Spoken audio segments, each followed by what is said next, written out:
Rev it up and welcome to Cars Yeah, show number 2200. Be prepared to be inspired. This is Cars Yeah, where you'll enjoy interviews with inspiring automotive enthusiasts. Mark Green is here to provide you with a fuel injection of automotive inspiration. So get in, sit down, buckle up, and get ready for a wild ride here on Cars Yeah.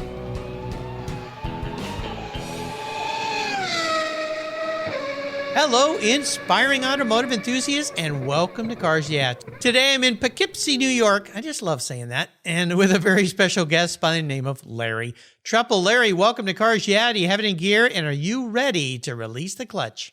I think so. We'll have some fun here today. So before we get started, Larry, I always ask my guests this question. What's one little thing that most people don't know about you? Well, I've thought about that because most people don't know anything about me, but actually most of my friends who aren't car people, I would say that I have more friends who aren't car people than I have friends who are. Most of them they know very little about the sports car market cartoons I do. And it's because really most of those cartoons don't make any sense to people. Oh, if you're not in the car world, yeah. Unless you're in the car world. So, I've seen them look at the cartoon and they've got like a blank look on their face. They don't find it funny at all. And I totally understand. It'd be like me looking at cartoons about, say, vintage jewelry or something.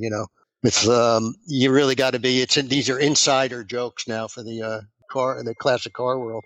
Well, there's that great scene in the old Seinfeld television show where there's a cartoon in the New Yorker and everyone's trying to figure out if it's funny or not. And in the end, the publisher basically goes, yeah, I don't get it either. So sometimes, that's right. Sometimes we don't, but I do enjoy your cartoons in Sports Car Market Magazine. I get that magazine. I advertise in there as well. So bravo. I'm glad you're doing those. Let me give you a proper introduction here. Larry Trepel is a cartoonist and writer with auction coverage and a monthly cartoon feature titled Light Hand Drive, appearing in Keith Martin's Sports Car Market Magazine. His cartoons have appeared over the years in books and magazines, including National Lampoon, The New Yorker, Playboy, Penthouse, That's Sick, and in new collections this year, Send Help and All's Fair in Love and War. Growing up, Larry loved the 60s comic books and dreamed of winning the 500cc Motorcycle Grand Prix World Championship.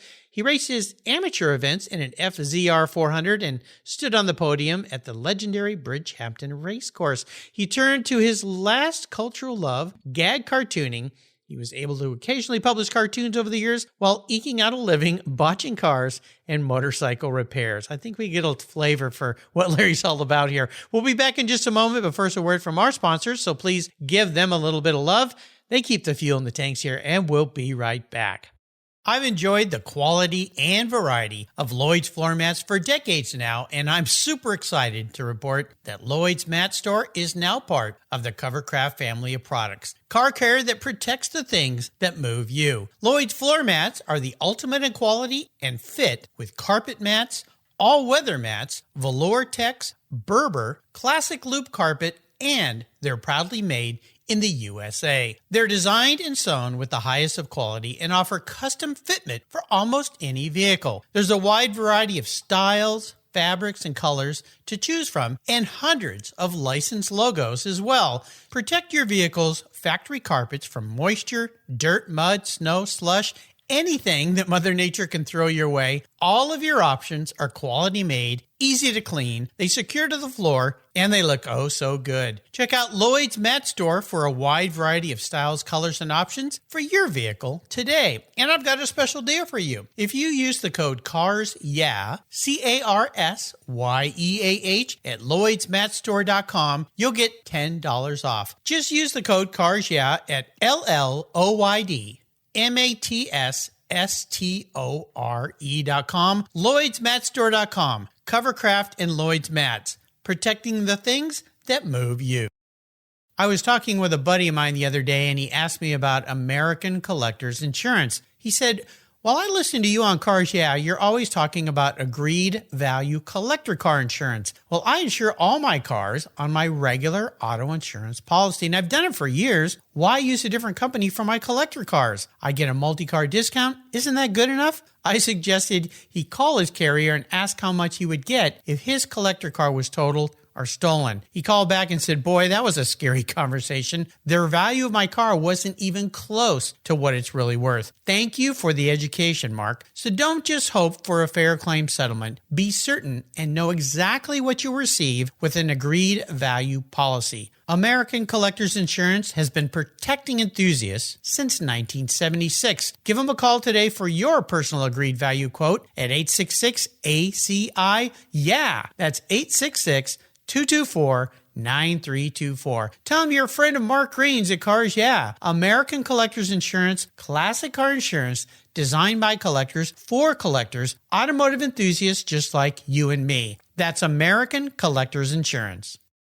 Fall is here, and you know what that means. Time to put a good coat of protection on your vehicle. I'm teamed up with Auto Geek, and they've been the leading source of auto detailing products, accessories, and expert knowledge for more than 20 years. What started back in 1997 as a small mail-order catalog company grew into a multi-website based e-commerce store, and that's what they are today. With a large online presence on its own website featuring close to 100 different brands, AutoGeek has grown to be the largest car care retailer in the country. AutoGeek's wholesale program serves accounts in over 30 countries, and its retail sector ships worldwide. If you want to protect your vehicle this fall, and you should, go to autogeek.net for the best product selection on the internet today and technical support. Autogeek.net is where I go for my detailing needs. That's autogeek.net. So, Larry, let's talk a little bit more about this career path and cartooning. You think of cartoons, the old days, we all got newspapers. And I always, as a kid, opened right up to the newspaper, cartoons, enjoyed the cartoons. Well, those days are long gone, it seems like, and cartooning is very different now. It has to be somewhat, I would think, more niche, like what you're doing for Sports Car Market Magazine. But I want to back up before we get into today and talk about what brought you here. You loved motorcycles, you did a little bit of racing, you love drawing cartoons. So how did you get to this point in this career path of your life? And kind of take us on a little bit of a journey. Well, let's see. I started doing cartoons for magazines back in around 1980 or so. So that goes way back. Mm-hmm. I had a great instructor from the New School in New York named Mort Gerberg. He's a longtime New Yorker cartoonist. And he basically taught me the way you output cartoons, the way you come up with ideas, things like that, drawing them. And he was a real good mentor for many years. So I would occasionally publish cartoons, but I could see that the writing was on the wall. It's just very difficult to get in where you could make a living off of it. Sure. And I will mention that my father was also wanted to be a cartoonist. So he had gone to Pratt back in pre-war time. He was drafted and fought in World War II in Italy. And then when he came back, he just decided to go into our longtime family business, which was flower shops. So the family had 5 brothers. My grandfather and my grandfather's 4 other brothers all ran many flower shops in Brooklyn and in Manhattan. Oh, wow. And so he got into that business, but he was kind of interested when I started to get into cartoons. He actually published some things in Stars and Stripes when he was in the Army, and I have some great pictures of him showing those to like Army people and so on. So I think he loved that I did cartoons, but he was always very hesitant.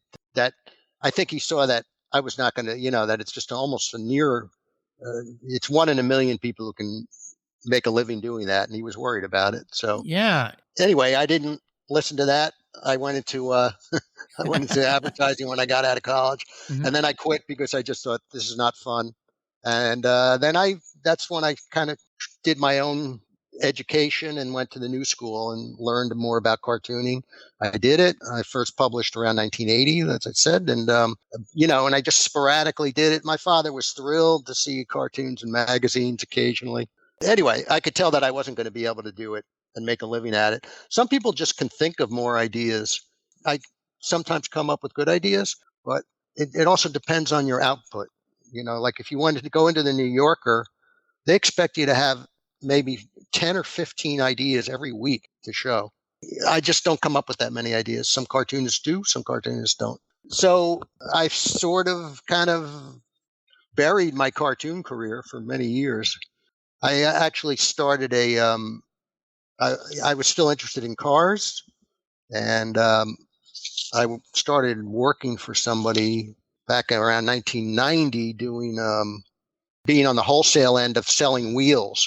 So this is when custom aftermarket wheels, the market started growing on that in huge volumes over the 90s. And I know you said you've been at SEMA, the SEMA show. Yeah, oh, yeah. Was that Griots that you worked for them? You said? Pronounced Griot's, yeah. Griots? Yeah. Yeah. When Richard Griot started the brand, I was one of the first people he mailed his first catalog to. I was working in the advertising world as a creative director and advertising executive, kind of a rep. So I did dual roles, and met up with him, convinced him that our firm should be designing his catalog. And then a couple of years later, he gave me a part of his business, brought me in. And that was, I think there was only about 4 of us there way back when. I was there for over 20 years, but I got to do a lot of creative things there, write copy, design catalogs, travel the world looking for products, and ended up being the president and running the company for the last 7-8 years I was there. So yeah, it was a great ride. Yeah.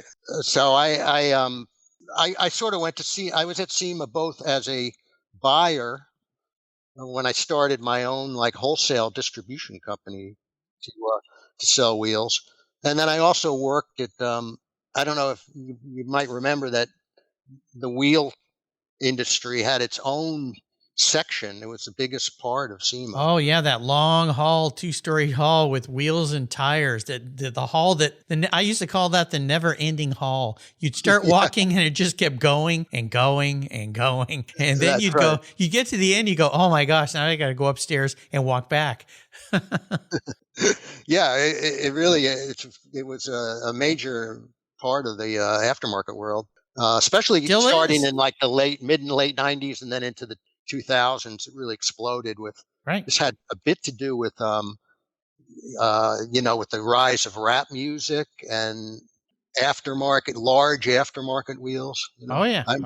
I don't know if I remember when like a 17-inch wheel was considered a big wheel on a car. I know. I was like a huge jump. Now you buy stock cars with 22-inch wheels on them, and you just go, oh man, I hope I don't hit a pothole. Yeah, it's crazy. You also did some motorcycle racing. That was a passion of yours, right?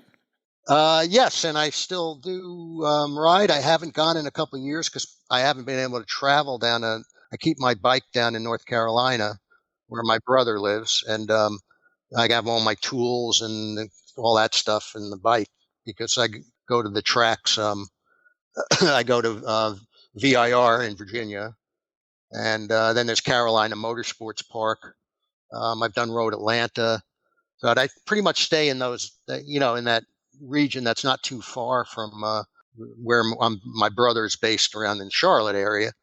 So it's not too long a ride. We've got a trailer there. I've got all the stuff there, and I hope to go back soon, but I haven't been down there in at least a couple of years. Well, there's this little thing called COVID that kind of changed. Yeah, that kind of stopped it, and then I got a cat, and that's a long story. A cat that I can't. Now, see, there's a cartoon. How you got to come up with a cartoon of how my cat keeps me from riding my motorcycle. So there's I just planted a seed in your head. I want to see something from you in the next Sports Car Market magazine about that. But I wanted to touch back on careers and changing because you mentioned cartooning and.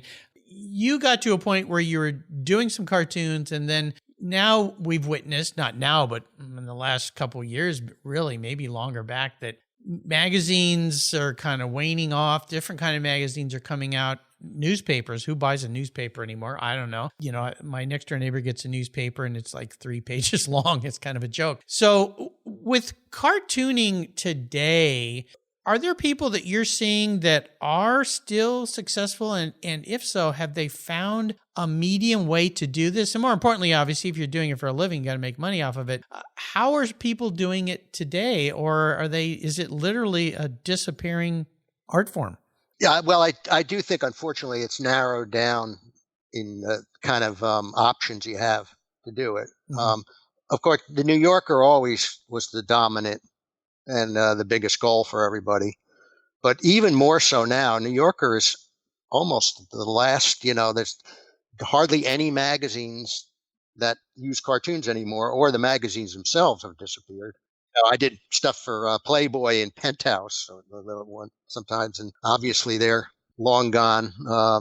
Saturday Review was another magazine, American Health, all these Cosmopolitan, all those magazines at one time had cartoons, and it's just they got it out of it's just not in the style of magazine designers anymore.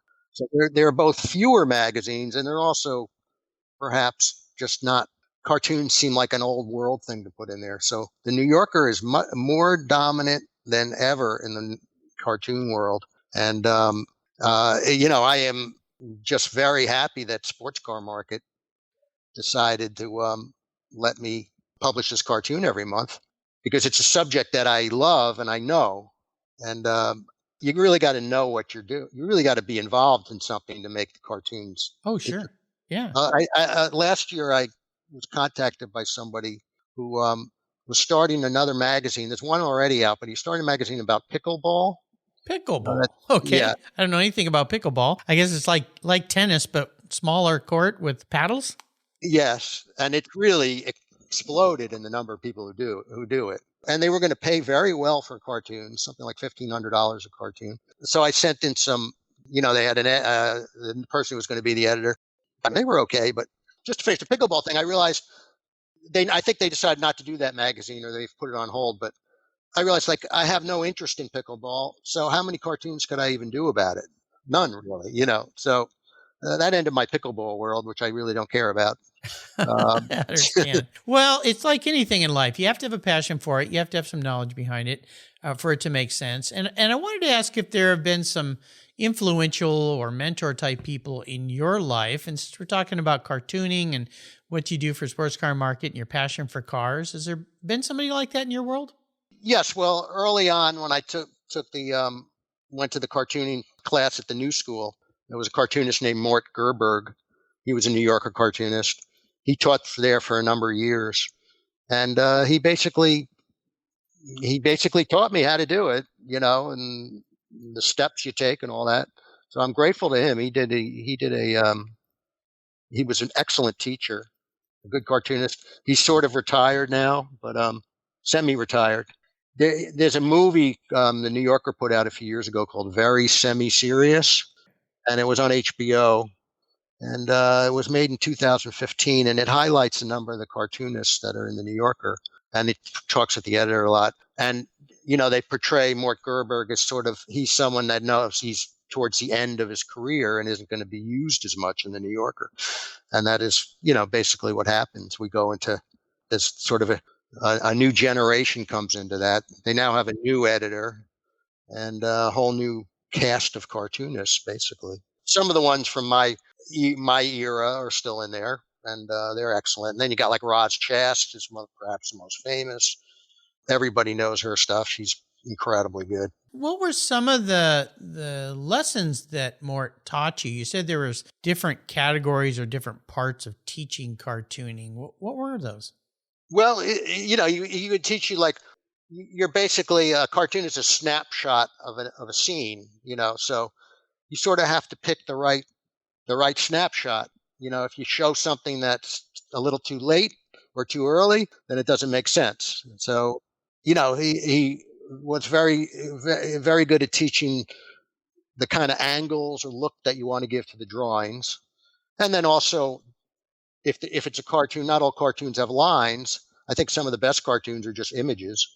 He also knew a lot about how to write a line and so on. Which has always been a difficult thing for me. I write many lines, and it just takes me months to just change a few words around to get it right. Or sometimes I never get it right. Anyway, Mort, so Mort was a very important teacher with that. Then there's Sam Gross is the other. He's even a more well-known cartoonist. You probably have seen his stuff. He was the lead cartoonist in National Lampoon when they first came out. And he is still in the New Yorker. He's in his 80s. He is just one of the greatest cartoonists of all time, and incredibly prolific too. So he also helped me by he was doing book collections back in the 90s. where that he edited and brought people in, and he would have his own cartoons in there, and he would use a number of my cartoons. So I still see him once in a while. Sam Gross, and I think everybody will know his stuff. And you look at it, he's an iconic cartoonist, I'd say. Very cool. Yeah. We'll take a short break. We come back. I want to talk about some challenges. We have touched on some of those here today, so keep that thought in mind, and we'll be right back. You've heard me talk about Linkage Magazine here on Cars Yeah for a couple of years now. Well, they're growing, and in 2023, they're going to grow from 4 issues a year to 6. And there's an opportunity here for you to take advantage of this growth. If you go to linkagemag.com and click on the Renew button, if you already subscribe, you can get a great deal. Use the code RENEW6 for 1 year, and you'll get 6 issues for the price of 4, or type in Renew 12 for 2 years, where you also have a great savings. Plus, they'll even throw in a free Linkage hat. How cool is that? The publisher of Linkage is Donald Osborne. He's been a guest multiple times here on Cars Yeah. He's become a good friend of mine, and I'll tell you, Linkage Magazine is one of those newer magazines that you're going to want to get. It's all about experiences, opinions, and values. It's a wonderful publication, something I look forward to getting. And now that I'm going to be getting 6 a year, even more special. So go to linkagemag.com. Again, use the code RENEW6 or RENEW12 to get that special deal. Do it before December 31st, 2022, so that in 2023, you'll get 6 issues of Linkage Magazine instead of 4. We all count on skilled auto technicians to ensure that our families and ourselves are safe on the road. That an airplane will get me safely to my destination, that trucks are moving the stock to shelves of essential parts and things that we need. That's why TechForce Foundation's slogan is so appropriate. When techs rock, America rolls. I love that. TechForce is a charity of Cars Yeah, and like all charities, they need our support. If you love cars and can relate to the young person's desire to turn their passion into a career, go to techforce.org today and donate or become a volunteer. That's techforce.org. So Larry, let's talk about this. What I call my challenge question is really a moment in time in your life that was a big challenge, maybe even a big failure, but most importantly, what was the valuable lesson that you took away from that you can look back now and say, wow, okay, I see the positive in that situation? I would say in my the wholesale wheel distribution I had for many years, what did very well for a while, and then around 2006 or 7, the whole industry kind of changed. The Chinese came in and started distributing their own brands of wheels and took a lot of the market, of course. And, I never had big amounts of money to have a big distribution company. So that kind of went downhill within about a year. And, it was devastating. I always thought, I'm going to have this great company for many years. So it was terrible at first and very, very stressful. It was around 2006, 7 to 8, somewhere in there. So I basically, I had to close that business up eventually. And a lot of wheel companies, manufacturers, and so on either went out of business too, or they sold their brand name to somebody else. So there was a lot of changes in that world. I'm totally out of that world now. I don't care about wheels anymore. And I just realized I had had enough of it anyway. I'm now much happier to be going back to my both creative work, and it was really my first chance to become involved in the classic car world, which I didn't really know much about, to tell you the truth. So this became sort of a new thing. My older brother has been going down to like Amelia Island since I think the late 90s, and but I didn't go till probably 2010 or so was my first time there. He would always tell me how great it was, but I never really got it until I first went there. It's a great event. It's incredible, and I became just much more interested in classic cars. I like motorcycles too, but in some ways cars have, because there's such a difference in design between cars. I think there's just more to it in many ways with the styling and the different eras of cars and so on. The Quail, which has a great event during Car Week, also puts on, I believe it's in May, a really nice motorcycle show at their facility down in Monterey Valley, Monterey, California, or Carmel Valley, I should say, that you should plan on attending sometime. They've got some wonderful bikes that people bring in from all over the world. So that's another one to add to your bucket list now that traveling is somewhat back in line, although it's still challenging. I always like to talk about special vehicles, and for you, that could be a motorcycle. Whatever it is, I'd love for you to share a story about one special vehicle that's been in your life.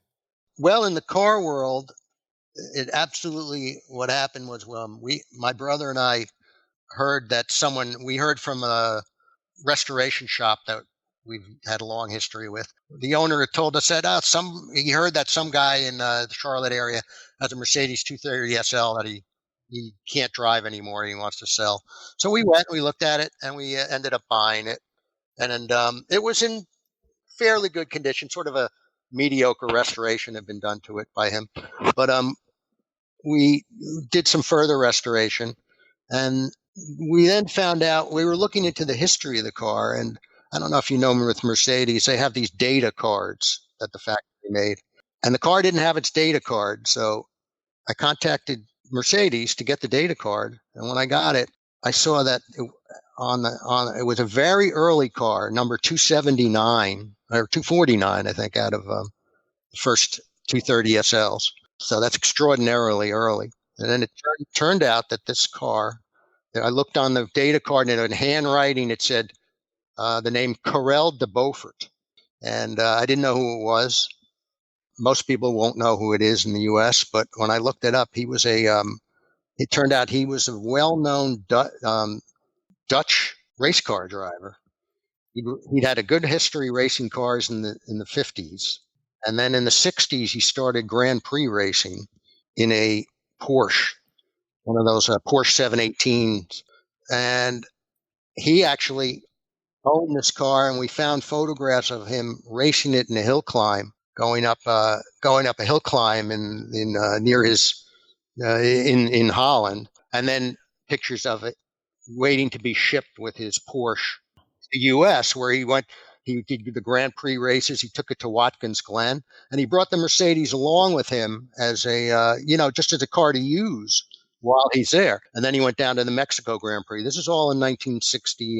This is all in 1963, and then the car sort of disappeared. In 1964, he was killed in the Nürburgring.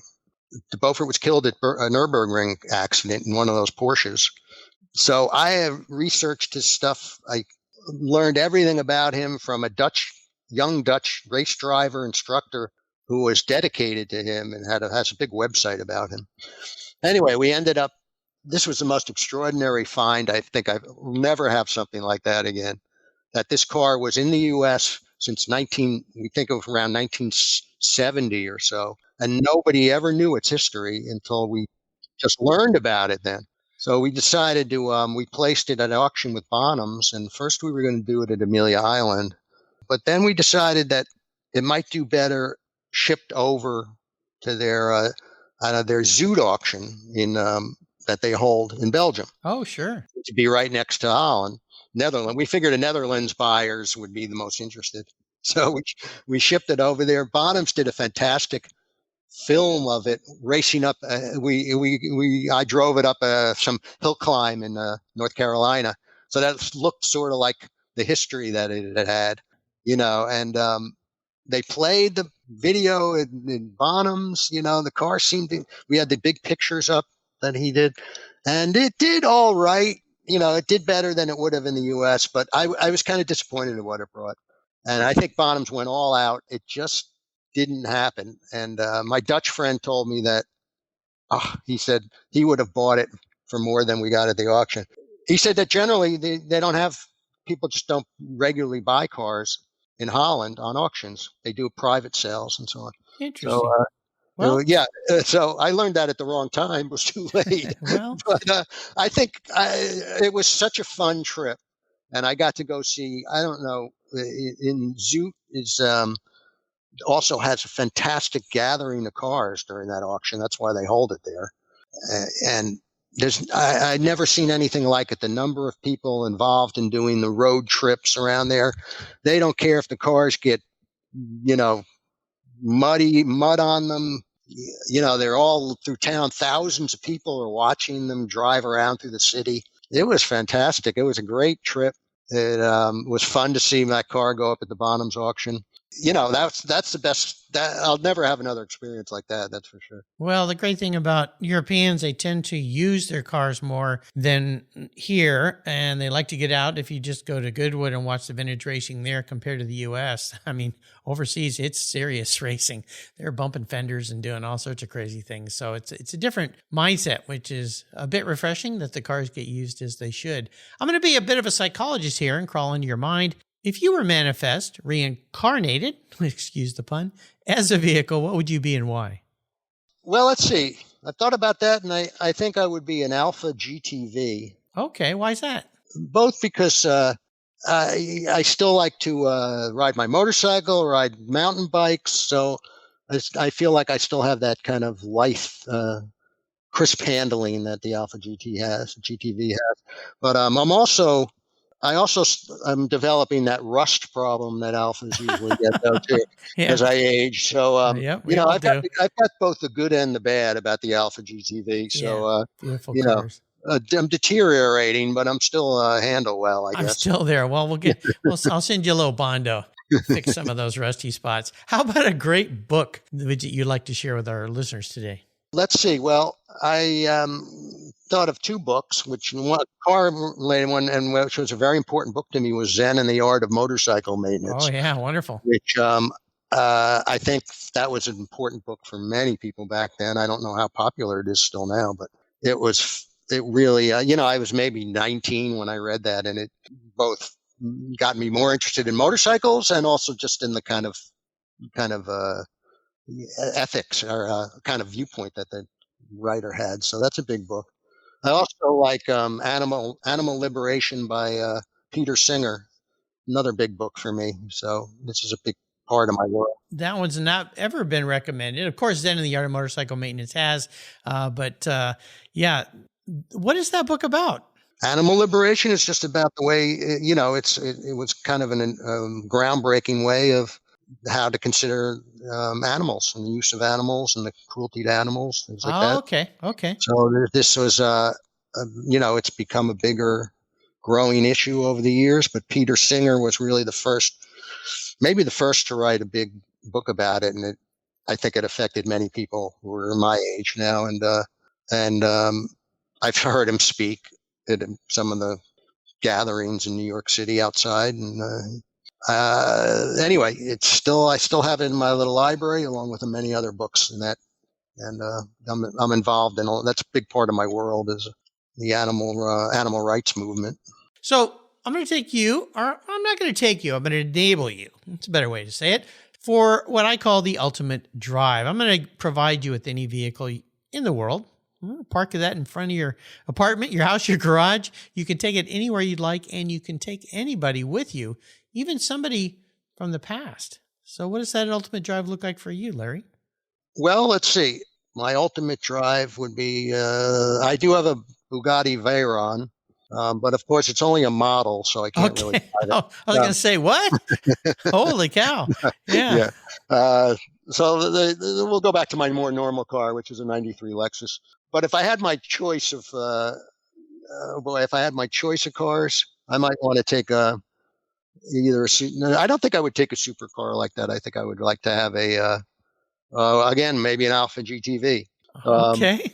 Or where would I go? I'd like to take a long drive through, my girlfriend is American Brazilian. She lived in Florida for many years, but her home base is in Rio. And I've done some of the driving through Brazil, and some of it is just amazing to see. But I feel like I've seen, 2% of the country there. So I would love to take a long trip through Brazil. It might be better than an SUV, though. Yeah, maybe. Not really, because you never know when we run into roads that they're fine at first. Beautiful, there are beautiful paved roads there, but then you go into sections where it's dirt. Yeah. So yeah, it's very different than the U.S. where we got the interstates everywhere and that kind of thing. So that's what I do, and I'd bring her along, but she doesn't like the way I drive. Well, And maybe let her do a little driving. yeah, I do. And then I don't like the way she drives. Uh-oh. So we're constantly having to go to therapy sessions about our driving. She thinks I drive too fast. I think she wanders around the road too much. Okay. Well, it's a work in progress, relationships and driving. Absolutely. Well, Larry, you've taken us on a fun ride today, and I'd love for you to leave us with some words of inspiration, a success quote, or maybe a mantra. I thought about a line. Let's see, I could give you a quick line here, and it would be that I wish I was a headlight on a northbound train. It's just a lyric that is one of my favorite lyrics, and I think anybody who looks it up will see what it's from. All right, there you go. How can people learn more about you and follow you? Well, my website where I post my cartoons is just ltrepel.com. That's LTREPEL.com. I run ads for that in Sports Car Market every few months, but that's my cartoon website. I also have some non-car cartoons on there. I kind of split in half. So you can see some other cartoons there. And they're available as prints. Once in a while, somebody wants an original, which is even better. There you go. You also have an Instagram page, right? Yeah, I do. Yeah. And what is that? It's called Cars and Cartoons. Cars and Cartoons, easy to find. I'll put links to these on Larry's show notes page so you can find those and follow. And of course, you should be subscribing to Sports Car Market Magazine, where you can see his cartoon every single month. I want to do a shout out thank you to our mutual friend Alexander Sultanis, who recommended and introduced me to Larry. So Alex, thank you very much. You always bring some great guests here to Cars Yeah. Larry, thanks for being so generous today with your time, your expertise, and sharing your story and your life. Until you and I talk again, I'll see you down the road. Okay, thank you very much for having me on. I am most grateful for it. Absolutely. Thank you so much for joining us on today's ride here at Cars Yeah. Drive on over to carsyeah.com to find show notes and inspiring automotive fun. Download your free copy of Filler Up, a fun book filled with gorgeous photographs of fuel filler fun, including quotes from more inspiring automotive enthusiasts. Download your copy today, and we'll see you next time on Cars Yeah.